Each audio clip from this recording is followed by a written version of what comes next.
Hey, so I'm back. Hi. So today is meditation day, and also it is a Buddha day. It's the rising moon, I'm thinking, something like that, rising quarter moon. Yeah, anyway, it's the 8th day of the lunar year, which is Medicine Buddha Day. So we will also be doing the Buddha sadhana um, after meditation. Hey, Brian. Hi. I see your message. So the way that it's going to go, and excuse me, for those of you who are on YouTube and are used to joining on Zoom, um, we're not doing the meditation on uh, on Zoom for the moment because we got really badly hacked. So I'm the only one on Zoom and I blocked the meeting so nobody else can join on Zoom, but you can always join on YouTube no matter what's happening on Zoom. But at once this meditation session is over, we will do the Buddha sadhana on Zoom. So I'll open the meeting and then you can join with the usual link on Zoom. If you are on YouTube and you don't know about this, you can just look in the description below and it will tell you, it will have the link for the Buddha sadhana, which is in the second section of all the links that are in the description below. So we hope that you can join us at that time. Um, pardon me. Um, okay. Brian, can you see and hear me? I'm not exactly sure what's happening here. Let's see. Okay, so I'm up there. All right, great. Cool. Okay, so let's begin. So we want to start by just settling in, getting mind and body together. We are so disjointed most of the time, right? The body is in one place, the mind is in France. The body is in one place, the mind is 12 years ago. We're rarely present. So we'll just take a minute, breathe. Thanks, Ryan, and get settled for a second.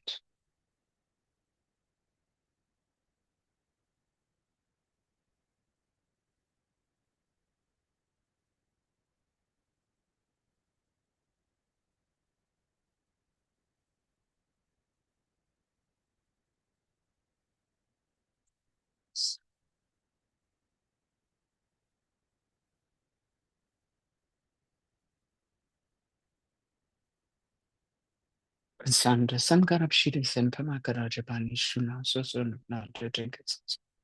The Tenaman Mason, the Umichi keep Drame, to soon saki cooking. And some Japanese to say Passover plus water. Unga can get a chance to make a son of one century to much suit. Put open the market called Keke Chisuda to kitchen get of Cheshi Susu. Urupe Masidi.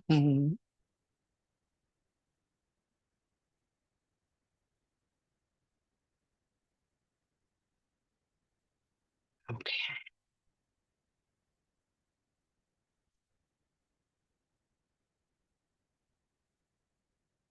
So we always begin with what's called bodhicitta motivation. Bodhicitta is a Sanskrit word. Bodhi means awakened or enlightened, and citta means the mind and heart together. So, in brief, it's awakened mind, heart is the etymology of the word, but the definition is the wish to attain enlightenment for the benefit of all sentient beings. So, what does that mean exactly? It just means that, everything we do on this path, we do with that motivation of benefiting others. So no matter where you are, or whether you're Buddhist or not, like, you can at least think, may this time that we spend together this morning benefit not only myself, but others as well. That's at least the basic motivation that we would like to have this morning. In a more broad sense, we have this wish to benefit all beings without exception by attaining enlightenment. So, um, comes with the understanding that the cause of suffering so begins with that compassion, right? Where we see others suffering and we have this kind of natural compassion, and then we want them to be free of suffering, but that's just ordinary compassion, and it's not enough. It's great, it's so good to have that, but it's not enough to get us out of cyclic existence, to get us free from suffering once and for all. So that compassion aspect needs to be merged with the wisdom aspect, which understands the cause of suffering. And it is only through attaining full enlightenment that we can eradicate that cause once and for all. So that's the idea in its broader sense. But again, at least to form that wish that we can benefit others, um, um, as well as ourselves, in the time that we have this morning together.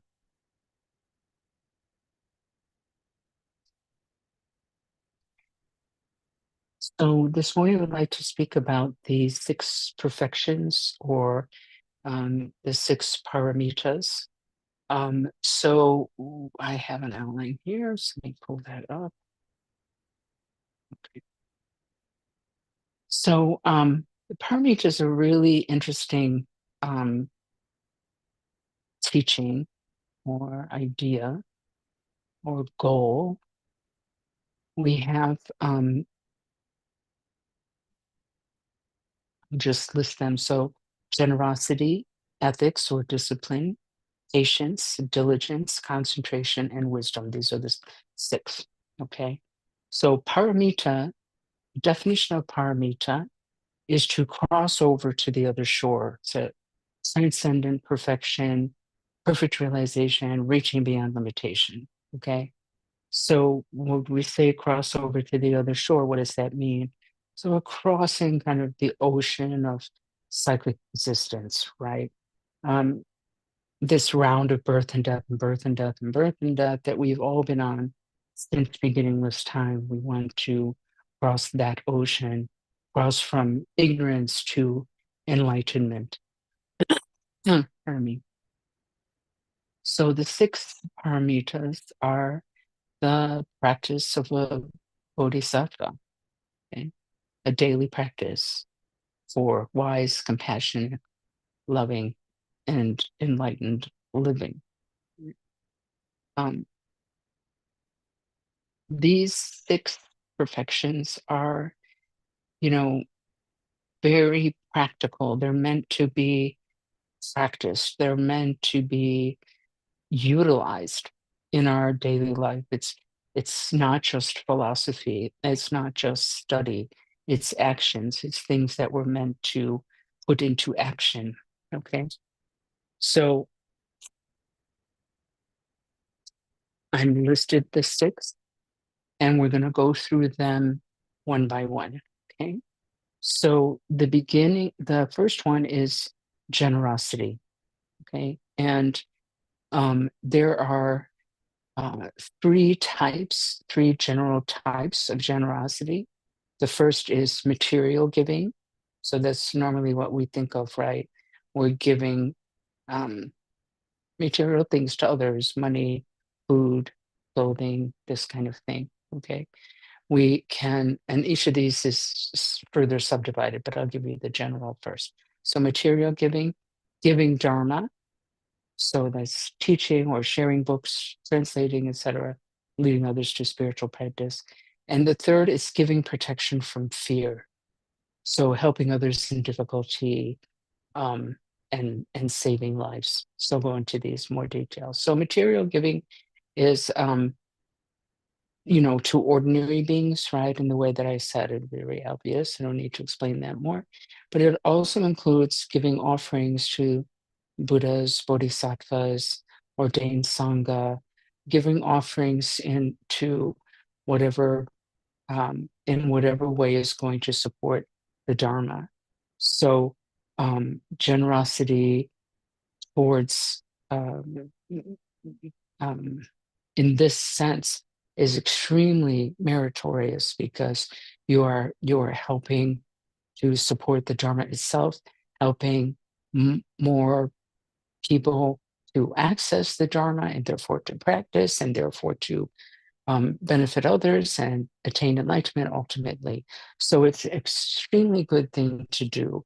And I will add here, um, that donations to Songtsen Gampo fit that under that category. Okay. Um, we really need money, unfortunately, but that's the way that it is. This is the way the world works. So if you are so inclined, there are links below. Best really is to become a member. And, I didn't set this up to shake you down, but it does come under this category. And it's always something that, we need to mention if we want to survive here. So anyway, look at the links below. There's a link for membership. There's a link for just straight donations. There might be a link for our GoFundMe. Not sure that I put it in there, but we do have a GoFundMe as well. And anyway, so uh, it's just amazing if you can do that for yourself to gain that merit and for others to help them continue to access the Dharma. So the second is giving Dharma, leading others to spiritual practice, teaching, sharing books, translating, etc. So here we need to be really careful because Buddhism is not an evangelical philosophy or evangelical religion. Okay, we're not interested at all in pushing our beliefs on others or converting others to the one true way or anything like that. But we do understand that the Dharma, pardon me, that the Dharma is extremely beneficial. And so if we can help others with that, we want to do that. But we want to be careful of two things in that regard. One is we want to be sure we know what we're talking about. Okay, there's a lot of kind of concepts in Buddhism that require really depth of study, and if we don't know what we're talking about, we should sip it. Okay,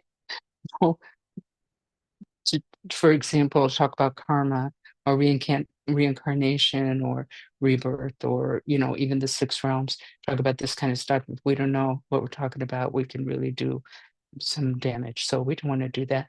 But we might be able to help somebody by just like, I don't know, suggesting meditation or, you know, um, helping them with ideas that we learn through Buddhism, but don't necessarily have to label that Buddhist, this kind of thing, right? It really depends on you, depends on the person you're interacting with. But we never want to force our ideas on others. It's really unskillful. Okay? Third is giving protection from fear. It's pretty obvious. So helping others in difficulty. Also forbidding hunting and fishing where we can. Like let's say we own, a lot of land. We can forbid hunting and fishing on our land if we want to, if we're able to. And then of course saving lives. So saving lives means I might actually, now that I think of it, take a few days, a few Saturdays for this discussion. But anyway, we'll see. Uh, Saving lives. So saving lives can be like donating to an animal shelter or the Red Cross or now we're in the springtime when it's quite wet and you can find, sometimes worms on the sidewalk. Saving life can be as simple as picking that worm up and putting them on the grass so nobody steps on it. But it also means, you know, being aware of what we consume.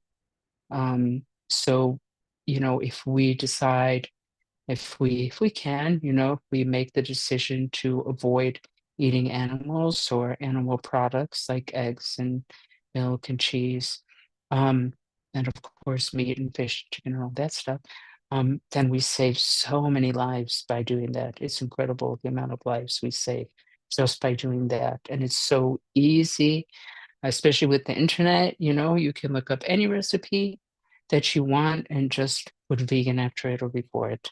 You know, um, you might be really surprised by what you can come up with. And it doesn't need to be, I like cooking if I can cook, but you know, I often don't want to cook. And so if I'm gonna cook, it's gonna be something really simple, things that I've gotten used to. It's not like you have to buy special ingredients or spend 10 hours in the kitchen. Just look up online. So many, it's just amazing how easy it is now. And you can get all the things in the store that you need, and you don't have to do the processed vegan stuff like Beyond Meat or vegan cheese or vegan butter or whatever. You don't need to spend a lot of money. In fact, you spend less money in the end. But anyway, so that's briefly generosity. The next is discipline. This is really like moral discipline or morality, right? So this is avoiding negative actions, undertaking positive actions. And, that's the same across the board. Everybody accepts that, avoid killing, avoid stealing, lying, sexual misconduct, etc. Okay. But we also want to, in this realm, pay attention to even the smallest acts even the smallest positive acts matter. It matters, it has an effect.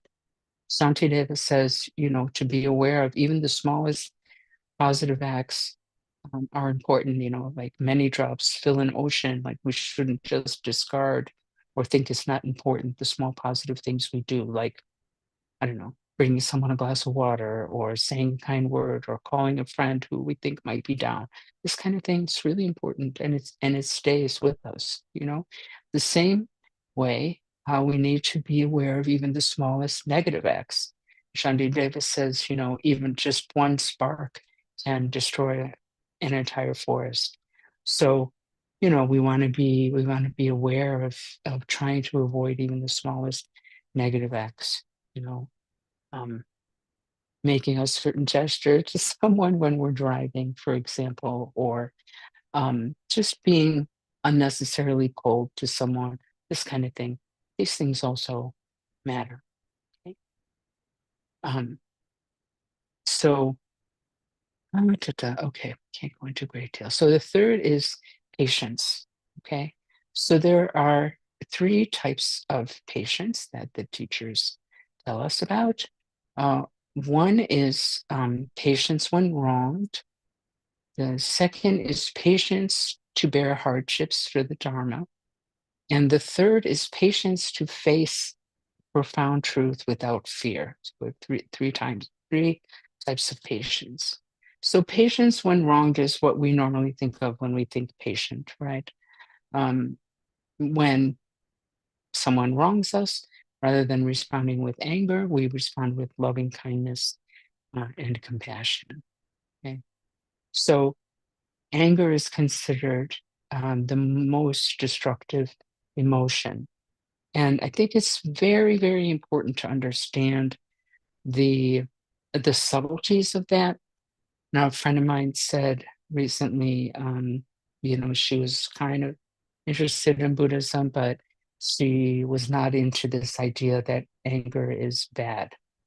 And I understand that, like people can feel like anger gives them some kind of strength, some kind of stability, and like power. And she was talking about anger in relation to her trauma. Like she felt like she needed to be angry about that. I totally, totally get that. But Buddhism is not teaching that um, we should just reject anger out of hand. Okay. That's really just suppressing anger. Okay. So typically in Western society, anyway, we're kind of given two choices for dealing with anger, right? So one is to just express it. So yelling, hitting, hurting someone's in whatever way that we can. And the other is to repress it in the way that my friend was misunderstanding, right?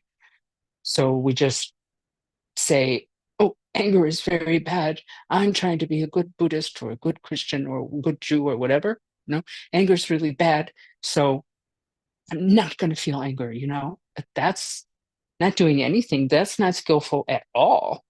That's just pushing it down. And Buddhism accepts the same idea as Western psychology, that by pushing that down, we're just creating more problems. It doesn't go away, right? It just stays in there and it comes out in other ways. Okay. Depression or, stress or whatever. Okay. Buddhism's not saying either one of those things, right? It's offering a third option, which is to fully experience that anger, to really look at it, examine it, see it for what it really is. And in that process, we naturally let go of the anger because we see it doesn't serve us. This is the thing, like it really requires in-depth investigation into that emotion to see if it's helpful or not, because sort of when we don't think about it, we feel like it's helpful. We feel like, it's giving us strength, it's giving us power. And if we're going to hurt if somebody's going to be hurt, it's going to be that other person who hurt me. No, no, no, no. Once we start to examine it, we can see that the anger is actually hurting us. It hurts us. Okay. We know this intuitively. Okay. We know that anger hurts us, that it's uncomfortable, that it's unpleasant, because we don't want to be angry.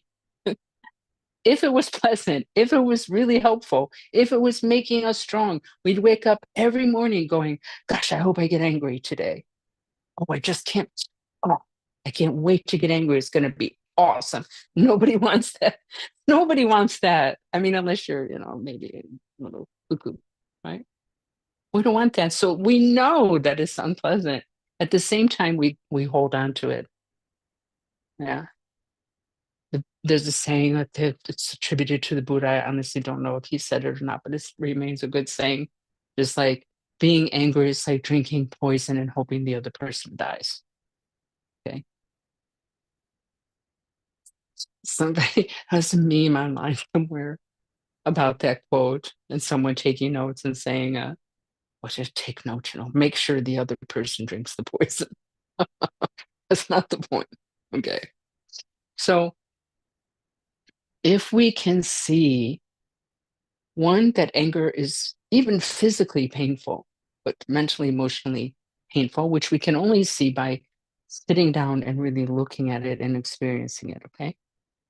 Two, it doesn't make us strong. It actually makes us weaker, because the mind in the state of anger is very unstable. Yeah. It's on fire. It's very tense. It's very tight. It's very unstable. Yeah. So if we can observe our mind in that state, then we can see what it's actually doing to our mind. Yeah.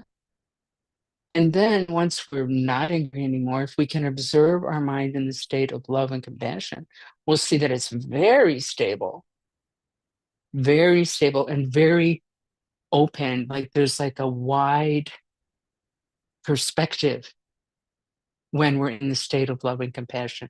Whereas when we're in the state of anger, there's a very narrow perspective. Okay. Even, like there's that saying, right? Blind with rage. Yeah. It's a blindness. And we can actually go momentarily blind with rage. I think it's that the blood vessels behind the eyes or something expand, and it like I've personally experienced that. Of being so angry I went blind for a second.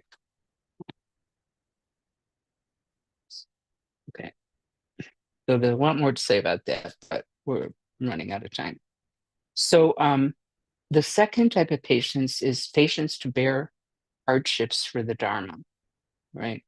So sometimes when people get into the Dharma, often when people get into the Dharma, um, there's this wish, or it's maybe not even wish, but um, expectation.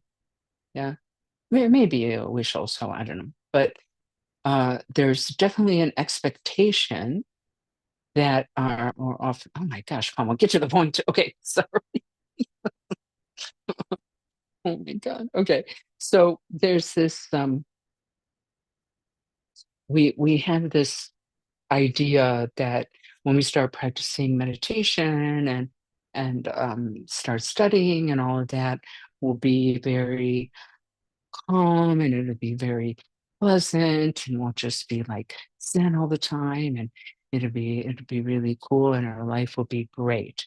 Okay, um, sorry, no, right? And there's a lot of reasons for that. Okay, um, one of the reasons for that is that it takes a long time, honestly, to reach a state of stability, calmness, compassion, wisdom. Not that stuff doesn't come overnight. It doesn't even come in a 10-day retreat or a 3-year retreat. Okay. These are things, skills that we work on through study, contemplation, and meditation. All right. Practice. It's practice. It's just like any other skill, right? So we I think because it's a mental thing and like we can't, the mind is not material, it's not like physical. So we have this, I'm guessing that's why, but we have this, often people have a unrealistic expectation that we can change the mind very quickly. Yeah. But so we have to get out of that mindset, okay, and get into a more reality based mindset when it comes to the practice. So we should think of it more like learning a language or learning to play the piano or something, right? Nobody sits down at the piano for the first time and expects to be able to play a very complicated classical piece. Nobody does, I mean, nobody does that, right? We understand right away. No, first I have to learn the scales. I have to learn where to put my fingers. I have to learn about the pedals. I have to learn how to read music, right? We have to learn all these like small, boring steps. And not only do we just have to get that information, but we have to practice that. We have to become familiar with where our hands go, what the music is, how to play, and do our studies and do a daily practice in order to improve and then be able to be quite free with how we play the piano. That's the mindset that we need to have when we think about practicing. Okay. And that's why this point is here: patience to bear hardships for the Dharma. Okay. So recognizing the value of the Dharma is like the first step there, right? Then we just try to ignore the difficulties that come with receiving teachings and doing the practice, both formal and informal. So what do I mean by that? So recognizing the value of the Dharma is so important to keep us inspired to continue practicing. Okay. So practice is sometimes glorious, honestly. You know, we feel, we can feel so peaceful and grounded and like very open-hearted and connected to everything. We can feel like that through the practice. All right. But it can also happen that it's boring or so repetitive or difficult to understand intellectually or difficult to do as a practice.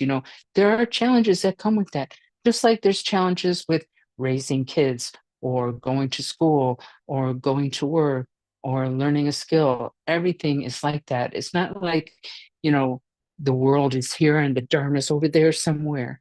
Okay. It's the same world, right? So we, the difficulties that can come can be finding the motivation to practice. Okay.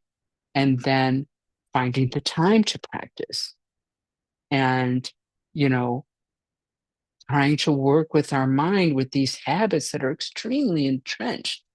Yeah. Even if you don't accept previous lives, just, however many years you've been alive until this point, we have developed certain habits, responding with anger, or responding with jealousy, or responding with hatred, or responding with fear, or whatever it is, right?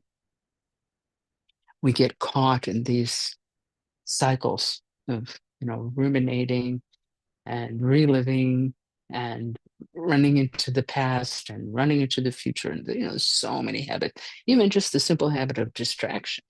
Yeah. These habits aren't going to go away overnight. So it's something we have to work with. So to find the motivation to do that is very important, right? So part of that is understanding the value of the Dharma. It's incalculable. The value of the Dharma is incalculable. It's immense. So we're not just talking about, oh, through the practice in this life, I can become a little bit nicer person, or I can become a little bit calmer, or I can learn to deal with my trauma, or whatever it is. All of those things can happen, no doubt, and do. Okay. But it's so much more vast than that. Okay. We're talking ultimately about removing suffering once and for all for ourselves and all beings. Like, what is bigger than that? I don't know what's bigger than that. I don't know what's more important than that. Honestly, I don't. That's why I'm doing this. That's why I'm trying to share it with others. Yeah. Because you're talking about something so profound and so vast. And we're also talking about not just like ordinary, like religious stuff, right? Morality and kindness and don't steal and all that stuff. That's part of it. That's part of Buddhism, no doubt. But like, it's also like, what is the nature of reality itself? It's so cool. It's so cool, you guys. It's so fascinating when you really get into it. Yeah. What is the nature of reality itself? What is the nature of the self? We have both of those things wrong. We're totally um, delusional about both of those things. And so through the Dharma, through again study, contemplation, meditation, we can start to access our own innate depth of wisdom and compassion. So we need to remember that, yeah, that we're not just checking something off our to-do list, because it become easily like that. I want to practice every day. You made a commitment to yourself, which is fabulous. I'm going to practice half an hour every day or an hour every day or whatever it is you come up with. Yeah. I'm going to do it every day. And then it can, after a while, in the beginning, we can be quite excited about that. And then can become something quite, you know, just something on our to-do list. You're not going to check that off. All right, it's done, and to be careful with that. Yeah. Because that kind of attitude is going to really push us to stop practicing. And we really don't want to do that. Yeah. So, and then so this patience to bear hardships for the Dharma is also includes renunciation. So what do you mean by renunciation? Really important to understand that that doesn't mean renunciation in the sense that we might be familiar with. Okay. So it doesn't mean like oh, I have to renounce sex, or I have to renounce, watching TV or having nice things. It's not about that. Okay. It's not about that at all. Rinpoche, Tugu Pemawangi Rinpoche says when we talk about renunciation, we're talking about renouncing the cause of suffering, renouncing the cause of cyclic existence itself, which is these conflicting emotions. Yeah. Anger, pride, jealousy, craving, um, all the things we're probably very, very familiar with. Yeah? So what is the cause of those things is that fundamental ignorance, yeah, marikpa, about the nature of reality and so forth. Yeah. So that's what we're renouncing. And have whatever you like, you know. It's not about what we have. It's not about the things. It's not about the material things outside of ourselves. Yeah. It's about what is our mental attitude towards those things, towards ourselves, towards others, towards life. Okay. So like, I always give this same example. We can think we're a great renunciate in the, classic understanding of that term. Oh, I'm just living in a cave. I just have my begging bowl and my toothbrush, whatever, right? And be very attached to all of that. Very identify really strongly with that. I am a renunciate. I'm the best. I'm so great. Look at me having nothing. This is full of pride, you know? That's not good. That's not good. What point is that? What's the point? Yeah. On the flip side, we can have a mansion and 4 cars and I don't know what, and not be attached to those things. Understand the empty, delusional, illusory nature of those things and use our wealth to benefit others instead of using it to try to fly to Mars. So,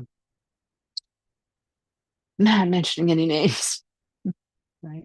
We can use that to benefit others. Then it's no problem, you know, be rich. It's no problem. Okay. So, determination. Determination is another like factor of this patience to bear hardships for the Dharma. So there's so many examples in the teachings of, great practitioners, being extremely determined to practice and, making great efforts in that regard. And we can see them as good examples and try to emulate them. So the third, and we're going to stop after this and we'll do the next three next week, where we will be um, on YouTube, but also in person at the Lakewood Library next Saturday. So the third aspect of patience is patience to face the profound truth without fear. So that refers to the teachings on emptiness. So in brief, emptiness doesn't mean void. It doesn't mean like an empty cup or an empty room. It means empty of inherent existence, free of inherent existence, or without inherent existence. The word in Sanskrit is shunyata. And that is something that requires patience, okay, to contemplate and an amount of courage. Yeah. Why? One point in that regard is because those teachings are quite intricate and can be difficult to understand, even intellectually difficult to understand, much less realize as a personal experience, right? And it can be frightening. So we need to have this kind of courage. Why would they be frightening? Because we really crave solid ground, right? We really crave things being truly existent, inherently existent, permanent, not changing, same every day. And we get really easily thrown off the horse when things change, right? We get very discombobulated, all right? And emptiness involves the teachings on non-self. So again, it doesn't mean that we don't exist, which a lot of times people misunderstand. Okay, it doesn't mean we don't exist. It means that non-self means, or emptiness of self doesn't mean we don't exist. It means that um, emptiness, like of the concept of the self as being permanent, truly existent, right, unchanging, etc. Okay, so we need to be willing to to really understand these teachings and um, have the courage to consider them as a possibility. Let's just put it that way. At least we can consider that as a possibility, that we do not exist in the way that we think we do. Doesn't mean we don't exist at all. Just means that we are not permanent, which, like, duh, we should be able to see that. That's really clear. Just look at a picture of yourself and 20 years ago or 10 years ago, you'll see, okay, we're not solid, stable. So we're changing all the time. Every millisecond, we're changing. The body's changing every second, right?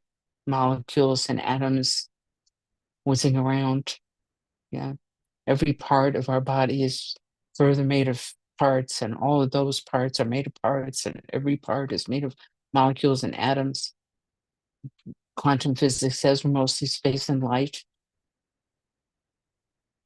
If we're very attached um, to being in a certain way, in a solid, permanent, truly existent way, we can be kind of freaked out by those teachings. So that's what that's talking about, having the patience to face that and to try, and not to just reject it out of hand because we're afraid or it seems like it doesn't make any sense.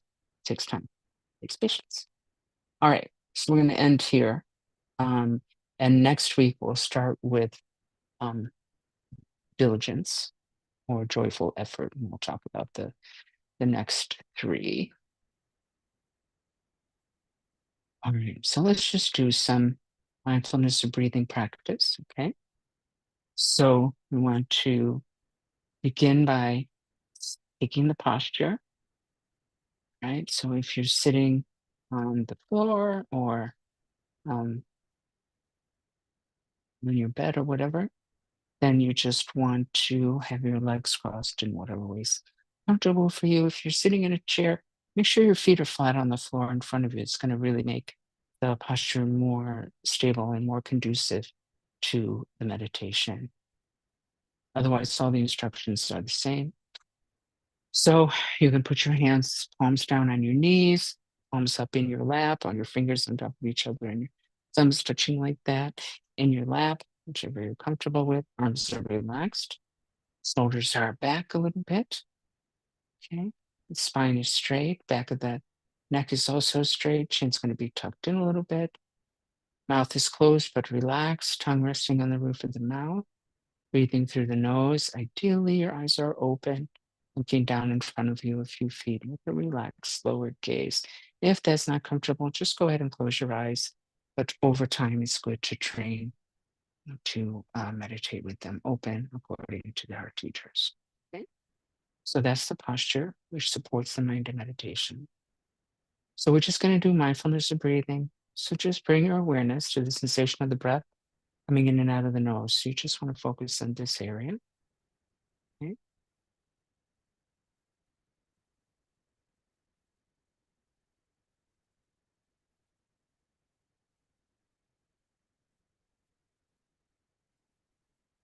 That's the sensation that we want to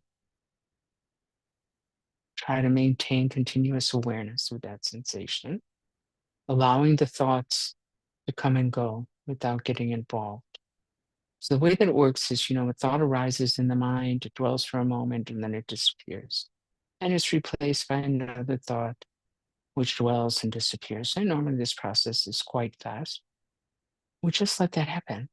It's just clouds moving through the sky. That's it. Doesn't matter.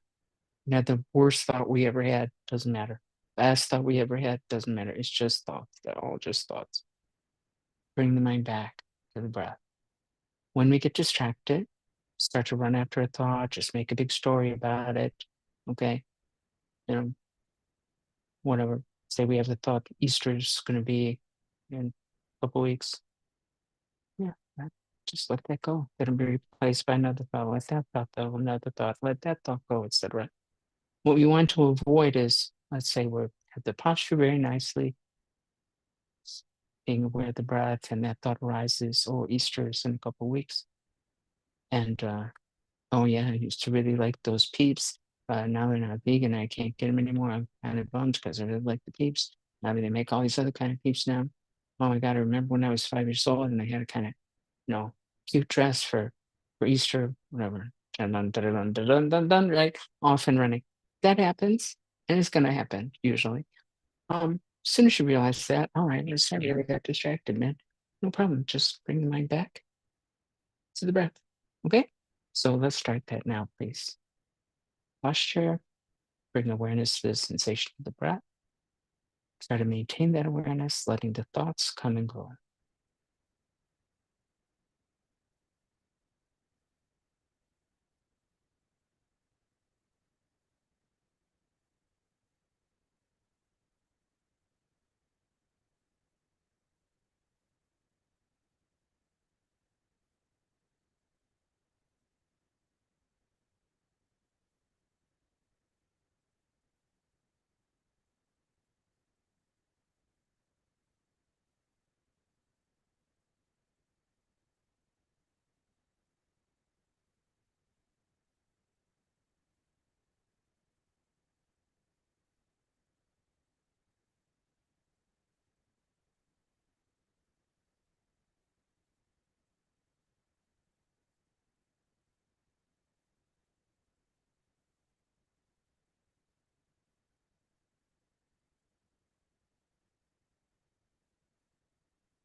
Now we're going to add counting the breaths as an aid to help us realize more quickly when we've gotten distracted because we will have lost count, right? So you want to count either every in breath or every out breath for a total of 10 breaths.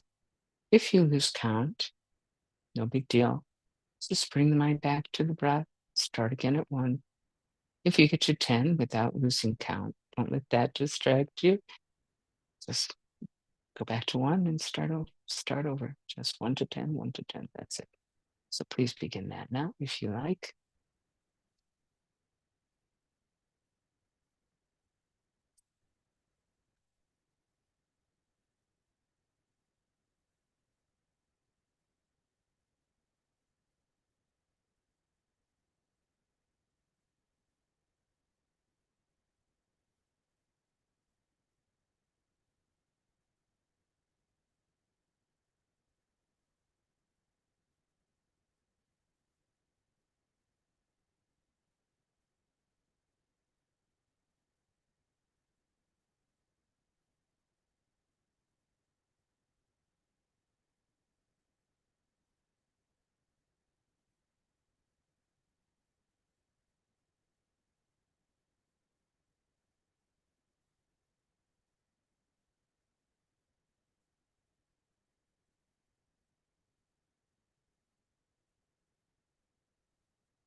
Bring your mind back to the breath.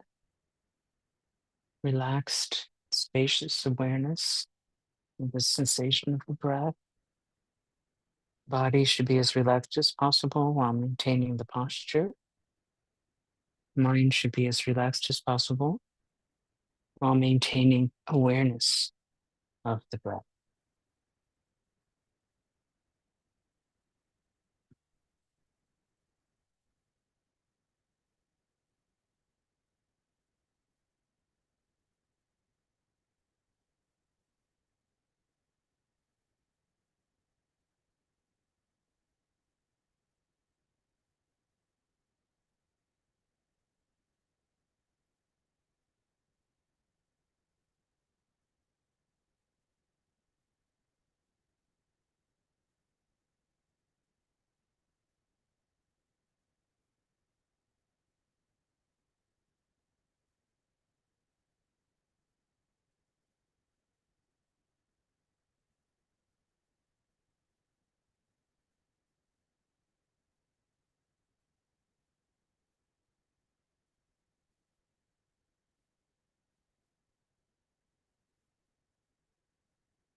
Okay, we can end meditation now.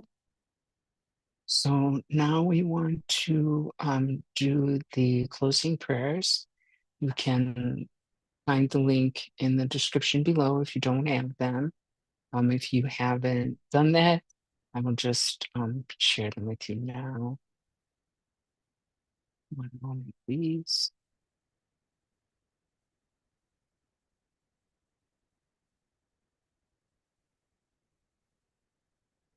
And then sharing. Okay, sharing. Okay, I'm going to begin with the long life prayers for the Dalai Lama, and we go in this direction. Do the Dalai Lama one, and then the one below, and then move to the next step. Okay? These we do just into that time. Kanri wawe kowe shinkan su pendande wa malu chuwen chene si wan tu thinking so ye sabeke kaba chu chen gyu shi on swasti chik me kempe kalong yang paru ngak se chen su se kunta wa ni tu du san ke na bu cho se che ge we shaki ta su so Om Swasti Sela Kimso Chenab Tenjun Lei Mazin Batse Yutru Tamawa Samsum Natre Yapota Tene Lapchenten Den Shaitan Dake Shu Lama Gungam Sambo Soade Chuduka Se Riwa Soade Sine Tashin Geba Soade Lama Dantre Wame Bachingi Lo. Then the next page, we do the first one once in English, once in Tibetan, the remaining three just in English, and then the 100-syllable mantra. By this merit, may all attain omniscience, may defeat the enemy, wrongdoing. From the stormy waves of birth, old age, sickness, and death, from the ocean of cyclic existence, may I free all beings. Sonam di tamche sikani, chone nike janam tamche shi, ekana jibanun tupai, sipe sule doa doa sho. May bodhicitta, precious and sublime, arise where it does not yet come to be, and where it has arisen, may it never fail, but grow and flourish ever more and more. As long as space endures, as long as sentient beings remain, until then may it too remain and dispel the miseries of the world.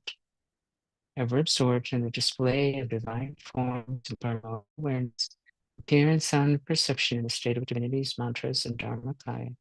May I, inseparable from the practice of the profound and secret great yoga, attain within the essence of mind the state of one taste. Om Vajra Sattva Samaya Manupalaya Vajra Sattva Janopa Ishtadrido Me Bhava Sudokayo Me Bhava Subokayo Me Bhava Anurakto Me Bhava Savasiri Me Prayacha Savapama Sutsame Pitam Shriyam Kuruhum Haha Haha Ho Alohan Savatata Gata Vajramami Mutsa Vajripava Maha Samaya Sattva.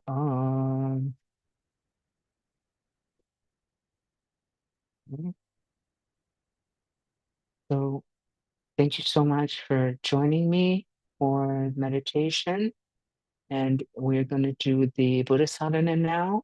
So if you would like to join for that, you can see the link in the description below towards the end where it says Buddha sadhana. Just hit that and it'll lead you to the Zoom link for the sadhana. I've opened it up. I hope to see you there. Okay, I'm going to end the live stream now and see you in a couple minutes, hopefully. Bye. Okay.